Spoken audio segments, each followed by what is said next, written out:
చూశారు కదా మిత్రులారా, ఆవులు దూడలు ఒక వింత రోగంతో బాధపడుతున్నాయి. వాటి శరీరంపై పొక్కులు ఏర్పడము, లావు గుల్లలు ఏర్పడము, పగిలిపోవడము, రక్తం కారడం, ఇలా చాలా ఘోరంగా తయారైన పరిస్థితి.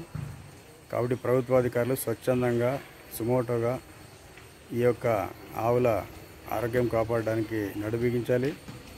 అదేవిధంగా వీటికి టీకాలు మందులు ఇచ్చి స్వచ్ఛందంగా వీటి ప్రాణాలు కాపాడాలని ప్రభుత్వాన్ని డిమాండ్ చేస్తున్నాము.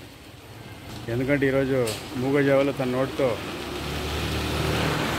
తమ బాధను చెప్పుకోలేవు కాబట్టి ప్రభుత్వం స్వచ్ఛందంగా ఈ యొక్క ఆవుల రోగాలు ఏమన్నా వాటిపైన పరిశోధించి ఖచ్చితంగా వాటికి మందులు ఇచ్చి సూదులు ఇవ్వడమా లేకుంటే ఆయింట్మెంట్ అందించడమా మందులు ఇవ్వడమా చూడాలని, తద్వారా వాటి ప్రాణాలు కాపాడాలని ఎంహెచ్పిఎస్ తరఫున ప్రభుత్వాన్ని డిమాండ్ చేస్తున్నాము. ఇది మానవత్వంతో స్పందించాల్సిన విషయం. ఖచ్చితంగా ఎవరో వచ్చి కంప్లైంట్ చేస్తేనే కాదు, ప్రభుత్వం తనంతట తాను, అధికారులు తమంతట తాము స్పందించి ఈ ఆవులకు వచ్చిన రోగాన్ని నయం చేయాలని, వాటి ప్రాణాలు కాపాడాలని మరొక్కసారి ప్రభుత్వాన్ని విజ్ఞప్తి చేస్తున్నాను.